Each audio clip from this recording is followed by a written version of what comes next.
Hello YouTube, B3 here, back another kicking comic book collection update. Yeah, it's actually mostly graphic novels this time, not a lot of comics. I'll be getting more comics tomorrow, maybe. I'm probably going to go to the comic book shop whether I can get a friend to go with me or not. You know, to be totally honest with you. But, boom! More comics. Last time you saw Brightest Day Volume 1, here you have Brightest Day Volume 2. Very cool, you know, Jeff Johns, Peter Tomasi, etc., Ivan Reis. But, yeah, it was pretty cool. I really dug the story. Wasn't too crazy about Hawkman and Hawkgirl's part, but, you know, I like Martian Manhunter and Deadman, Firestorm and Aquaman and Mara's part. Wasn't too crazy about the Hawks, though. No, was not crazy about them. But it was pretty cool. I was really just talking about Brightest Day in general because I can't remember what happens in which parts. Oh yeah, it's the one with Batman. That was pretty unnecessary. They just, you know, wanted to show Batman as a White Lantern. Who could blame him though, right? Next we got comics. My Little Pony Friendship is Magic, number 19. Really good, actually. Very, very, very good comic. Really cool cover art.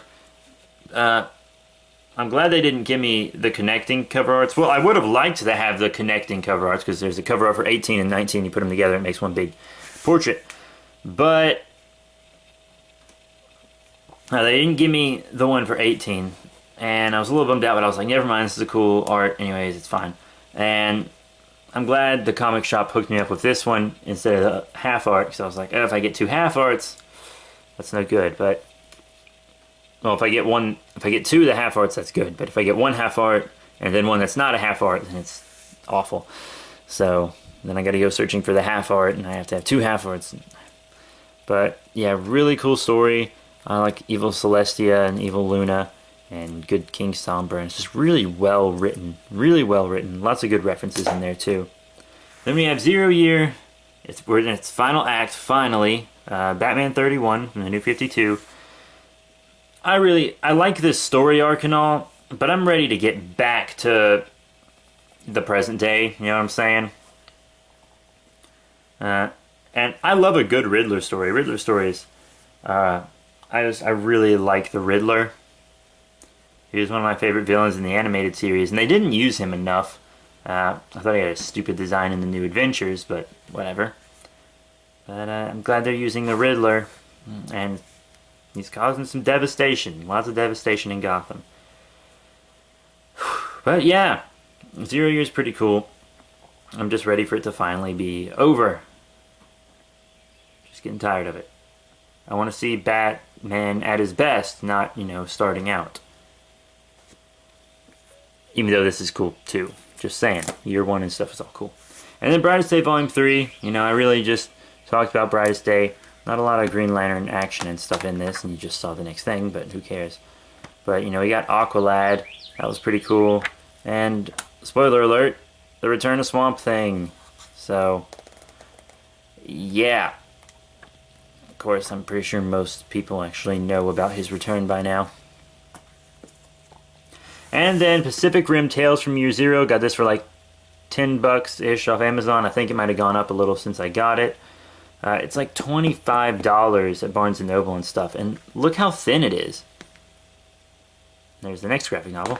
But yeah, look how thin it is, man. This is a tiny graphic novel. I'm not paying $25 just because it's hardcover. I think Legendary learned their lesson after this one, because Godzilla Awakening was hardcover also, but it was a lot cheaper. It was pretty neat. It was like a reporter going around and interviewing people about when the Jaeger program started and everything. And I thought that was really, really interesting. I got to see some cool Jaegers and monsters and etc. Some backstory. It was really neat. It was a neat little story. And, you know, I got to get all the kaiju stuff, so Pacific Rim Year Zero. Well, Tales from Year Zero. Tales from Year Zero. It's got this weird feel to it, though. And then I got Venom Volume 1. This is the start of Agent Venom, you know, Eddie Brock and all. Not Eddie Brock. God dang it. Flash Thompson as Venom. It's really cool. I really dig Agent Venom. I hope that's how they do the Venom movie. You guys should check out my vlog. It's called How to Make the Venom Movie Good, which comes after my Amazing Spider-Man 2 vlog, which you guys should check out. They're both on this channel. But yeah, cool series. I haven't read a lot of it. I haven't read a lot of Agent Venom. I've seen him in a lot of team ups and stuff, like in Superior Spider-Man and Scarlet Spider, because I read all of Minimum Carnage.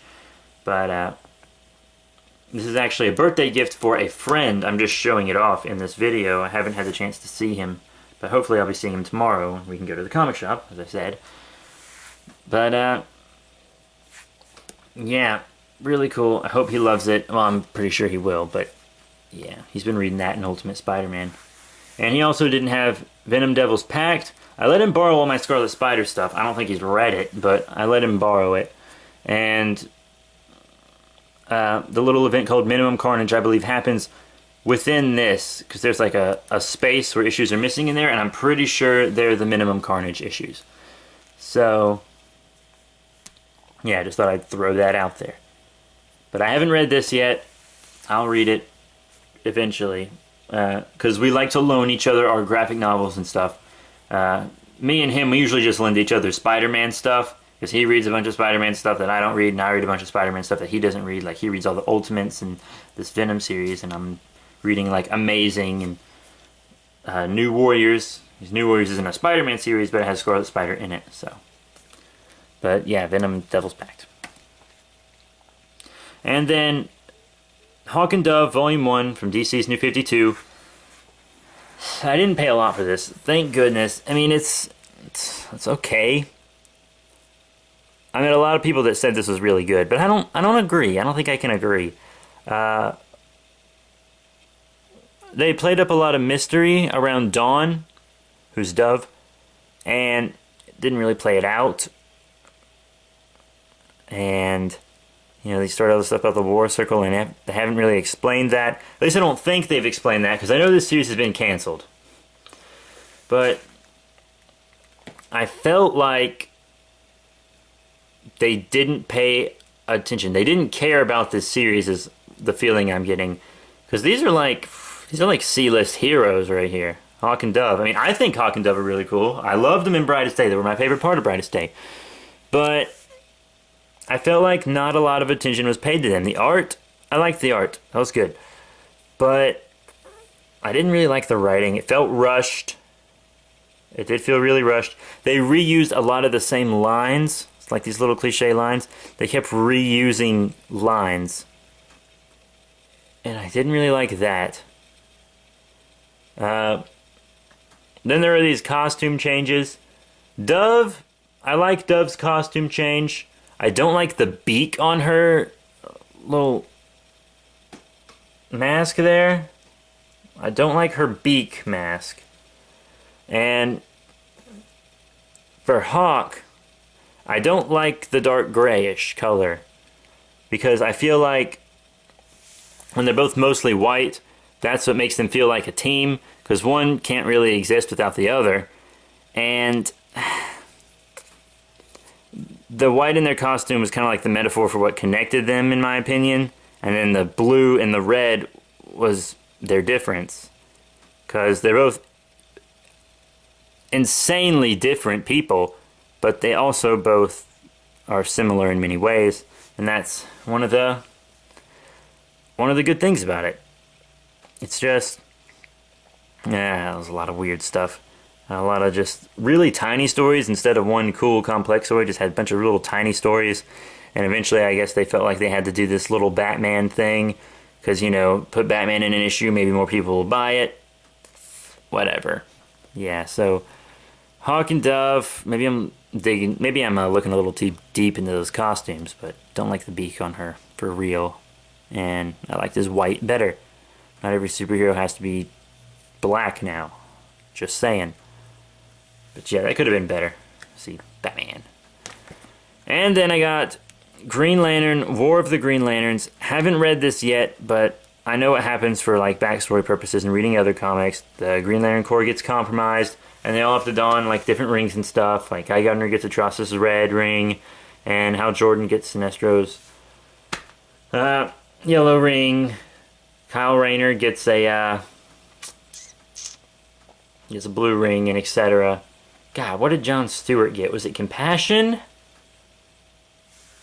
I don't know. See, because I have a figure of every one of them with their alternate rings. I have a Red Lantern Guy Gardner figure, I have a Yellow Lantern Hal Jordan figure, and I have a Blue Lantern Kyle Rayner figure, but I don't have the John Stewart.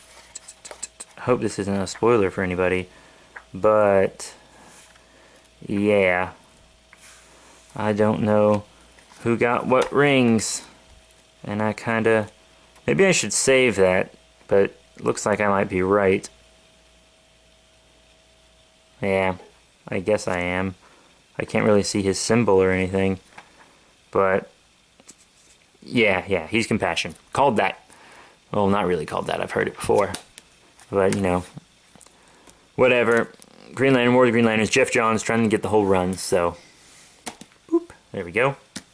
And then Brightest Day Green Lantern, which is, you know, what Hal Jordan and everyone who wasn't in the main storyline was doing during Brightest Day.